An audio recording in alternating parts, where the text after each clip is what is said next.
Part 2, Abyss. Chapter 3, Section 2.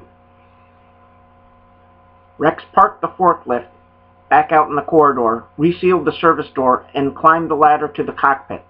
On the way up, he caught a glimpse of 18 smiling to himself as he went through the pre-flight. There was no way Charlie was going to believe this, and he wondered if he was ever going to hear the end of it. "I used the key to initiate traffic clearance for us and get us immediate launch permission," 18 said. Rex considered double-checking everything, but they were already behind on a schedule that didn't have enough give to slide a paper through sideways. And besides, he thought, as he followed the narrow passage back to the cargo area, something told him that 18 wasn't going to do anything to give them up unless he had to. Rex punched the code on the keypad on the side of the container. The loading end irised open, and the black-clad commandos stepped out. Even though none of them had ever been on this model of spacecraft before, they all immediately went to work setting up the canvas mesh benches that ran along both ends of the small cargo area. As they strapped in, Charlie leaned into the passageway that ran the length of the craft and narrowed his eyes at the grubby-looking mechanic doing the last steps of the pre-flight. He pointed and gave Rex a quizzical look. "He spent a lot of time on this model, and he volunteered to help," Rex said, hoping it might be explanation enough for Charlie. And Charlie, who'd probably seen enough strange things in his career to not be surprised, shook his head. "Keep him away from my men. I don't want him to see any faces.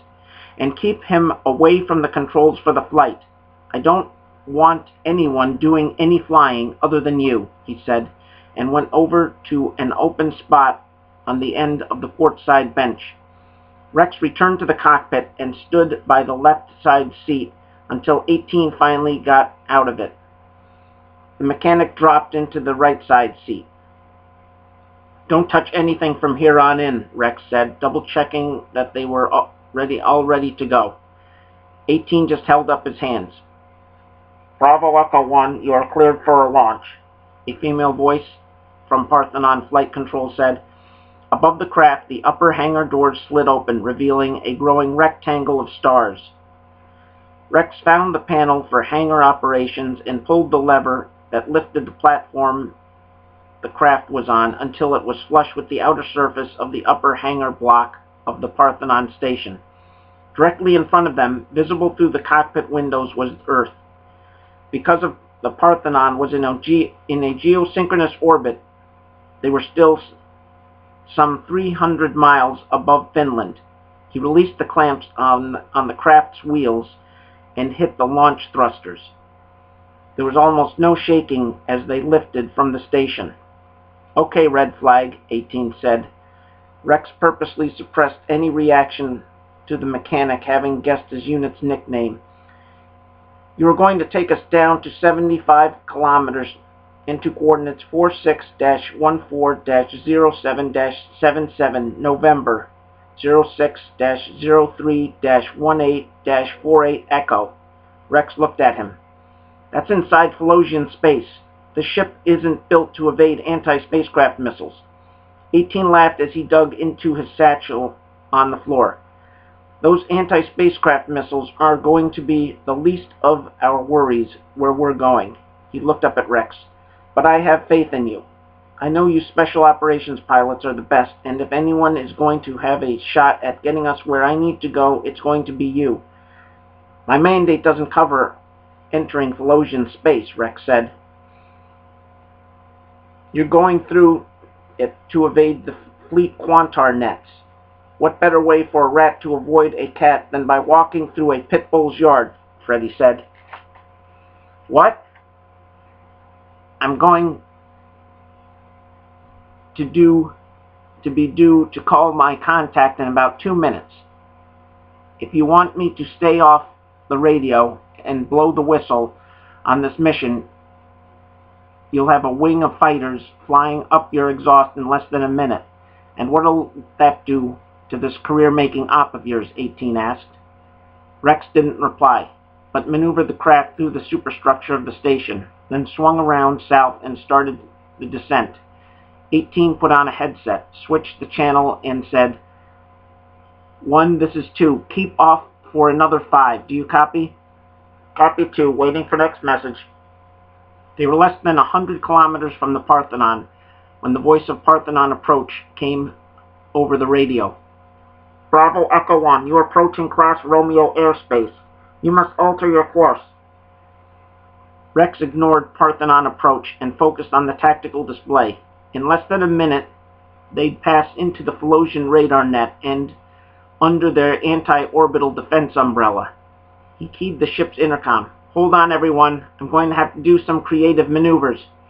A red light on the upper display screen above the windows flashed and the word Quantar under it, with the Quantar's parameters listed under that. It was a Felosian early warning Quantar, nicknamed Guard Dog by Fleet Intelligence. Rex pushed the yoke forward, putting the craft into a dive. Next to him, 18 had brought a laptop out of his satchel and was hooking it up to the data ports under his side of the console. Another beeping started, this one higher pitched than the Quantar alarm. Rex put a spiral into the dive. 18 managed to keep a hold of his laptop as he turned it on. A glance at the threat screen above the windows told him a satellite-based target acquisition Quantar had a lock on the ship. He saw a flash and a few kilometers below and a couple kilometers to the south. Then there was another flash and another. Smoke stretched from the site of the flashes. Exhaust trails spread from the Pakmar orbiting satellites and drew closer to their ship. Rex reversed the spiral. Two of the telephone pole-sized missiles sped by in a blur on either side of the diving ship. Another exploded about 500 meters above them as they passed the altitude of the satellite launcher. The ship shook and shrapnel struck the bottom hull with a deafening rattle. "Hey, what was that?" Charlie demanded with a shout from where he sat back in the cargo area. Rex ignored him and smoothed out the spiral as they headed into the thickening atmosphere. The sky around them was turning blue.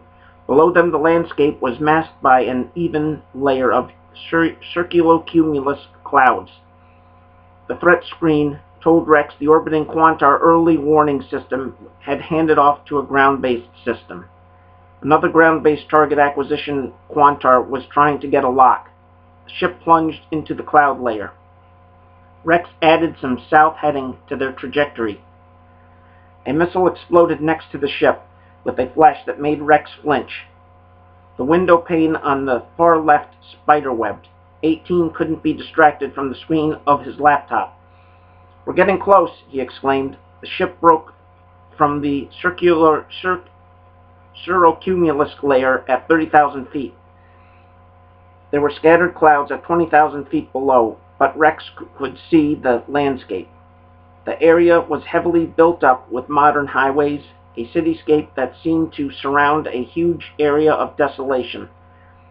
Closer to the center of the area of desolation, what looked like a gigantic gaping hole in the earth, one that must have been at least 50 miles across. Anti-aircraft railguns commenced firing from several locations, the arcs of tracers slowly pivoting, getting closer to the ship. "We've got to get out of here," Rex said to 18, who was smiling at his laptop screen. Rex couldn't see what he was looking at, but he thought it better be good. "I've got what I need. Take us away," 18 yelled. He shut down his laptop as Rex turned the yoke and turned them west. The coast of the Atlantic was probably their best bet. Just then, several rail rounds struck the bottom of the craft. The cabin started to decompress and fog filled the air inside. Oxygen masks dropped from containers in the ceiling. Rex pulled his on and glanced over his shoulder to see the commandos in the rear compartment doing the same. While handling the yoke with one hand, Rex pulled his flight gloves out of his pocket on the side of his green jumpsuit. It was getting cold. He wished he could bring the craft to a lower altitude, but that would mean sacrificing some speed. The craft was shaking as he slipped on one glove at a time. His fingers were already numb. 18 stood up. He pulled off his oxygen mask. He seemed unaffected by the cold or the bumpy flight. "What are you doing?" Rex yelled through his oxygen mask. It was the same question that was being repeated from Parthenon Approach and Fleet Strategic Air Traffic Command over the radio headset. 18 didn't even spare a backward glance as he disappeared through the narrow corridor to the rear of the craft. The threat screen was crowded with multiple warnings. Rex juked the craft to the right and brought it down about 1,000 feet, just in time to dodge a cluster of at least 6 exploding Pelosian anti-aircraft missiles. They were now about 50 miles from the coast of the Atlantic. All they needed was another minute or so, but Rex was losing his ability to control the yoke. It was so cold. Fog was filling the cockpit, and the screens were just colored, glowing blurs that tried to push through the white mist. He banked the craft to the left to avoid a column of tracers, but evidently it wasn't far enough. A line of holes appeared to his left as rail rounds ripped through the cockpit. A display screen on the far side of the cabin exploded in a shower of sparks. He leveled the craft and strained to see through the panes of glass that weren't cracked. All he needed to see was water. He waved his hand in front of a display screen near his right knee. He was still on heading, according to the numbers glowing there, but the craft was in a slight climb, which was making them lose speed. He leveled the craft out as best as he could, but it was difficult with no sensory clues from the outside while piloting a craft he was inexperienced on. Then, just as he caught a glimpse of the ocean, he felt heat for the first time, a rush of warm air from somewhere in the rear of the ship. The fog started clearing. 18 stepped back into the cockpit and sat in the right side chair and put his oxygen mask back on. "What did you do?" Rex asked him. "I rerouted the thermal exhaust into the cabin. As long as we're on oxygen, we'll be safe. It's completely colorless and odorless, but it'll keep us warm on our trip back to the United States." "How did you know to do that?" Rex asked. He had about 50 other questions for this mechanic who, for some reason, this one jumped to the top of the list. "Well, when you spend 18 hours a day working on everything the fleet puts into the air, you learn a trick or two." They both sat in silence as Rex brought their altitude down to 7,000 feet above sea level. "Oh, and by the way," the mechanic said, holding up his laptop, "believe it or not, this was all worth it. Compared to whatever you and your guys playing terrorists learned from your exercise today, it won't be anything compared to what I got here." 18 looked straight ahead. "And the name is Freddy."